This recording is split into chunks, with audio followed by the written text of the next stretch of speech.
Hello, you gorgeous individuals, it's Kav here, and today I'm going to be talking about a few different reasons why I love I Wish You All the Best by Mason Deaver. All of the stuff I talk about will be spoiler free because I don't want to give anyone spoilers, so you don't have to worry about that. And along with that, I will also be linking some non-binary booktubers who I really love down in the description below, as well as 2 videos from these booktubers that I think are really important for you all to watch. So definitely check those out after you're done watching this video. And with that, let's start chatting.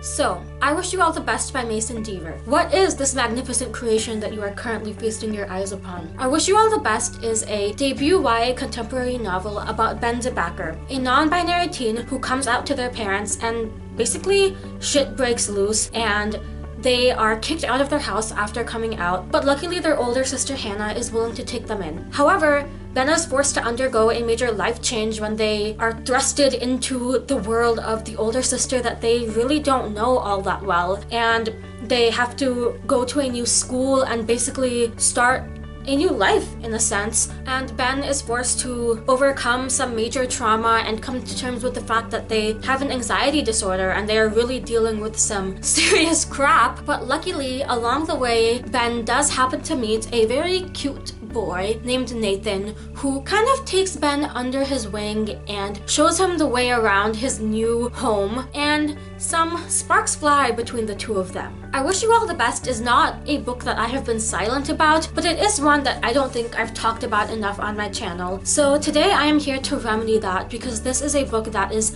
so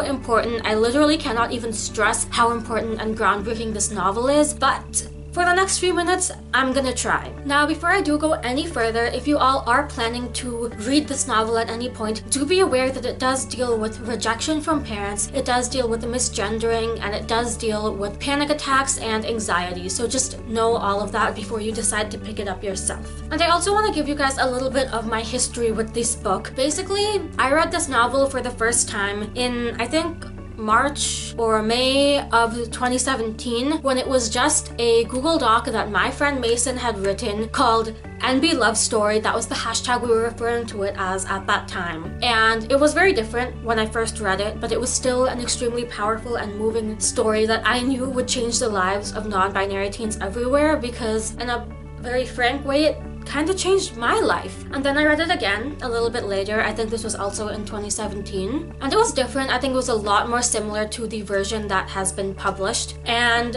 immediately I could see how in those few minutes it had become something even more powerful than it previously was. And then in late 2018, I received an ARC of this novel with the beautiful cover that I absolutely love, and the cover is also in the colors of the non-binary flag, which I think is just amazing in every which way. So I read the ARC a little bit ago, and every time I have read this novel, I have fallen in love with it even more than the last. I Wish You All the Best is really the first novel of its kind. We aren't swimming in novels for teens and for young adults about non-binary protagonists. We're not even swimming in novels about non-binary protagonists in any other age range, honestly. So I Wish You All the Best really is a first in a lot of ways, and I think it takes a lot of bravery to be the first, since that can lead to a lot of pressure, and that kind of pressure when representing an underrepresented group of people can be daunting. So the fact that Mason was willing to push through this journey and write this novel that I really see as a love letter to non-binary teens is just incredible to me. It really is inspirational to me. Throughout the novel, Ben is forced to undergo many challenges that are very real for queer teens overall, but especially for non-binary teens. Ben has to deal with the fact that they are rejected by their parents, and I think that that kind of rejection is a fear of all queer people, because in the society we live in, straight and cis is still seen as the default, so queerness is seen as an other, something that people have to come out as, even though I don't think we should be assuming anyone is cis and straight. We should just assume that they're people until they tell us how they identify when they are comfortable enough to share that information. And then Ben is forced to face a lot of other difficulties. Ben is forced to overcome trauma after being rejected by their parents, the two people who are supposed to love them unconditionally. And they have to come to terms with the fact that they have anxiety and that they are now at risk of panic attacks. And they have to navigate this new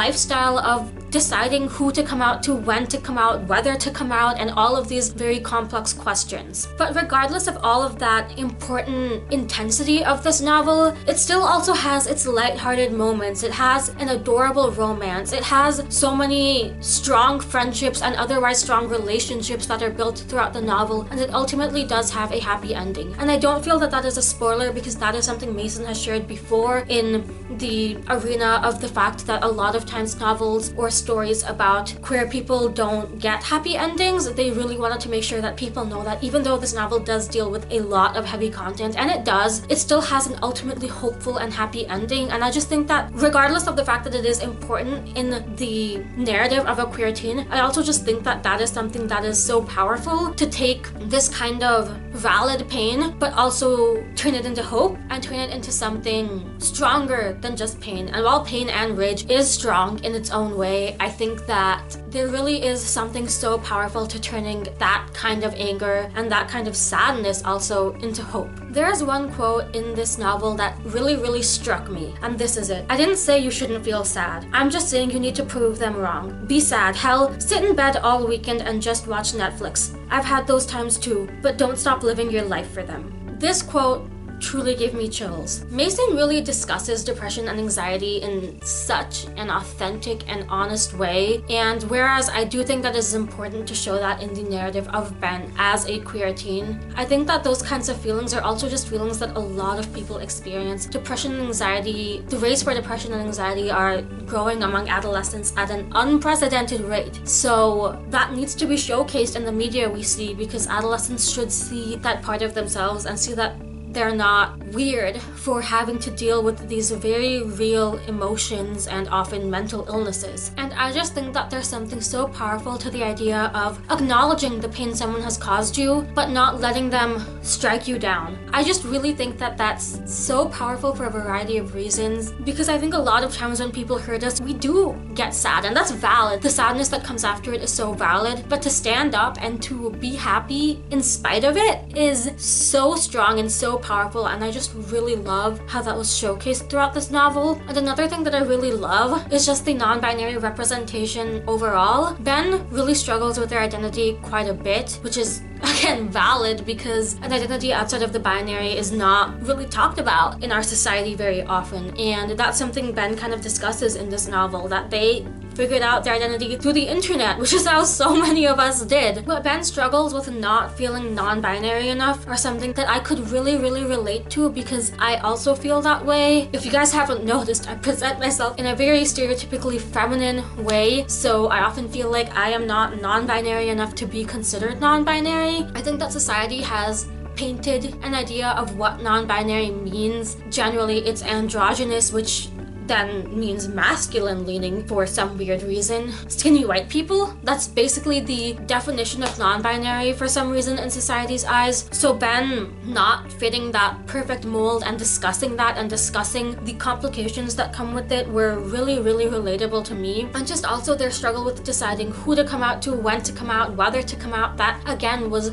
so relatable to me, because whereas I am out to everyone, because for me personally I'd rather be out, I struggle with my pronouns in that I currently use both she and they pronouns, but I actually hate using she pronouns. They really aren't right for me. I much prefer they, them, but I just allow she pronouns to be used because it makes me more accessible or more tolerable to society. And whereas that's not one of Ben's specific struggles, just the idea of living in this environment of, should I come out? Is it easier for me to just stay silent about my identity? I think that was something I could really relate to in terms of how I view and operate around this pronoun discussion. And even outside of that, Mason just has so many other great things in this novel, such as one of the most adorable romances that is really a first love story and is so beautiful and so brilliant that I just adore it with my whole entire heart. And I guess the thing for me is that I really do see this as a love letter to non-binary teens. And I'm very thankful for that as a non-binary teen myself, especially because this is not a kind of novel that gets written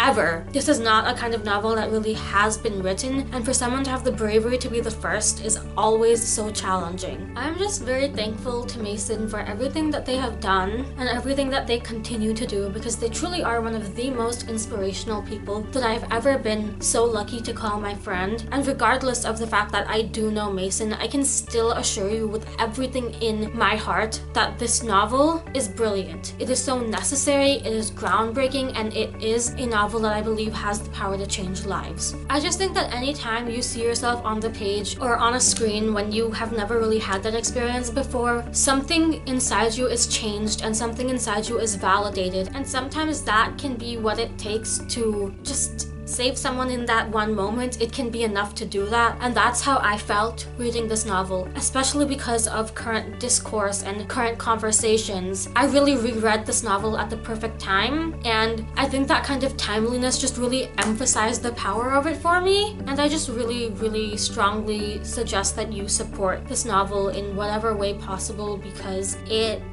is just the best. I don't really know what else to say. It really is the best. Thank you all so much for watching. I hope you enjoyed this video. I hope you got something out of it. Before I conclude this video, I want to remind you all that I Wish You All the Best is out now. So if you have the ability to, I highly recommend you go get it. Right? She says yeah. And I also want to remind you all that I've linked a few non-binary booktubers who I really truly recommend that you follow, as well as a couple videos that I really truly recommend you watch. And with that, thank you all so much for watching. I hope you enjoyed this video. If you did, please give it a like and subscribe. Leave a comment telling me whether you're gonna go pick up this book, whether you've read it and loved it as much as I did, or a non-binary booktuber that you recommend we all check out. As usual, all of my social media and my Goodreads will be in the description below. Thank you all so much for watching. I hope you're having a lovely day or night wherever you are. Please remember that you are beautiful and you deserve the world, and I will see you soon for a brand new video. Goodbye!